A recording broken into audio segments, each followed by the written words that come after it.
A brief introduction to the Leicestershire Heritage Apple Project.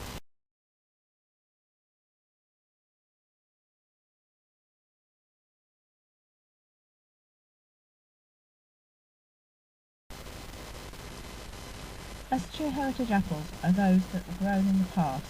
They can be deliberate crosses, or they can be chance seedlings from pips, planted deliberately in memory of a birth, or a death, or some similar family event, or ones that have just been discarded and happen to grow in an interesting form that people found was worth preserving.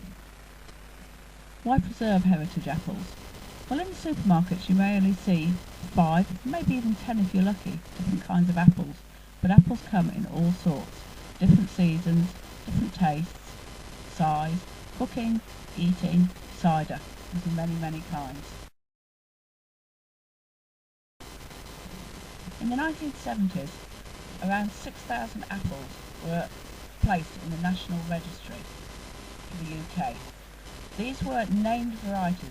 They weren't necessarily varieties that were seen, they'd been mentioned in books, and they weren't necessarily varieties that there was actual existing apple trees for at that time. Apples reproduce normally in a sexual manner. That means that there will be 2 parents to each apple tree. This means that each offspring will be quite different from the parent. If you plant a Bramley, you won't get a Bramley, just as you won't look exactly the same as your mother or father.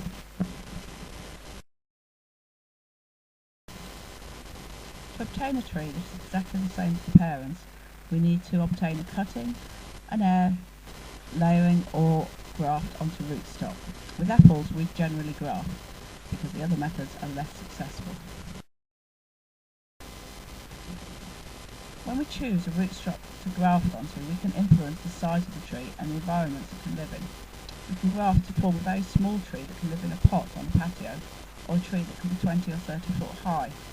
We can also decide whether it will be happy in clay soil or sandy soil, drier soil. Whatever we want, we can choose a rootstock that best suits the environment. The illustration on this page shows the difference in sizes that one can obtain by choosing the correct rootstock.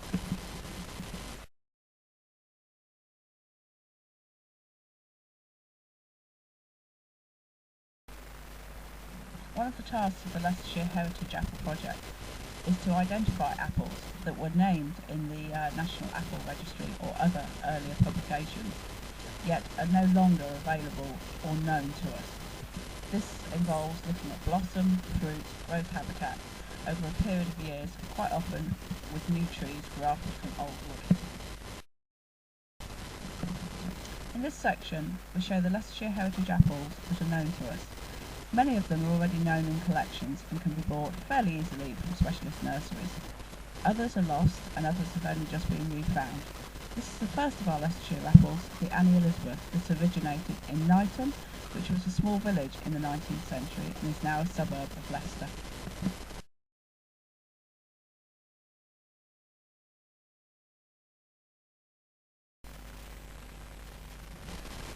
Barnock Orange is one of 2 apples which originate from Belvoir Castle.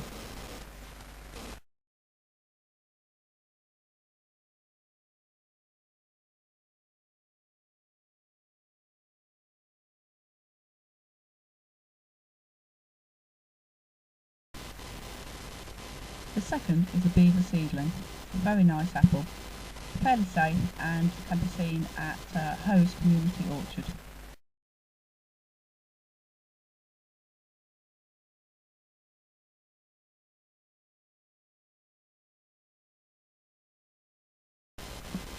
Foster's Pippin was developed in the 1930s. It's an apple that's lost to us. It originally came from Hugglescote near Colville. We're looking for this apple, and if you've ever heard of it or seen it, please let us know.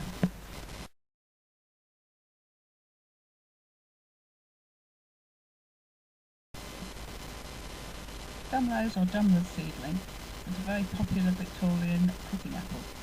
Quite unlike the Bramley apple and well worth a try if you ever get the chance.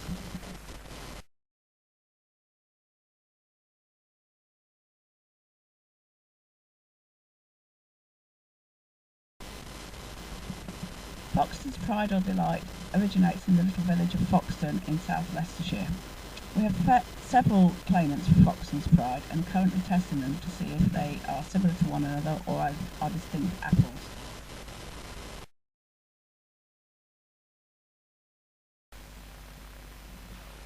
Langton's nonsuch originated with the Reverend Hanbury of Church Langton. We believe it was first grown in the Langtons area, or maybe at Gumley where he had nurseries. This was recently lost, having not been seen in the UK since the 1920s. We've located this cultivar abroad and are hoping to bring it back to England very soon.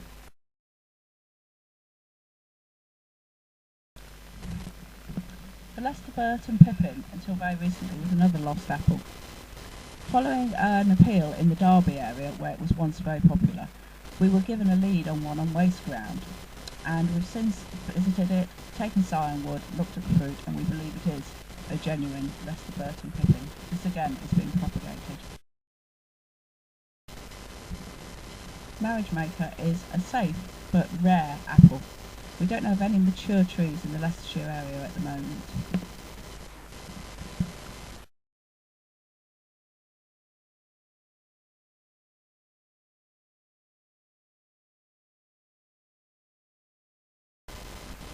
Martin's Custard is another 19th century cooker that was lost until about 4 years ago. This has now been propagated about 6 or 7 times, so it's believed reasonably safe but in a critical condition. We hope to get this available to the public in the not too distant future.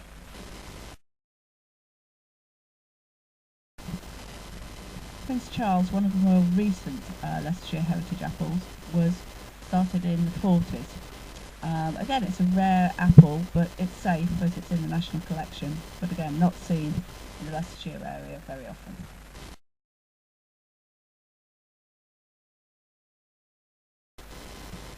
Queen Caroline is a very popular cooker, even now with apple enthusiasts. It's one I definitely recommend for cooking, as I feel it's got one of the best tastes.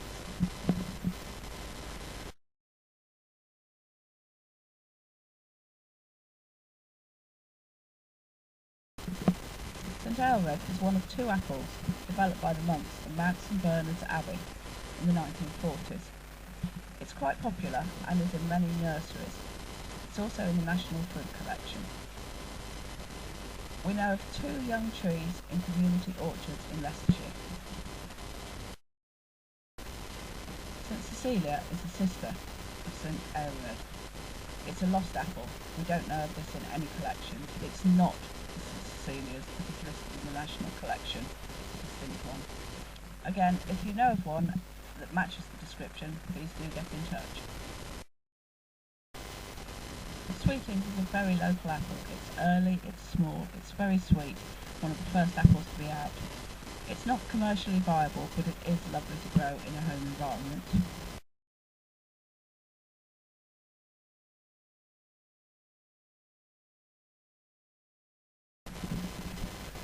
Finally, here are 2 new seedlings found in Leicestershire.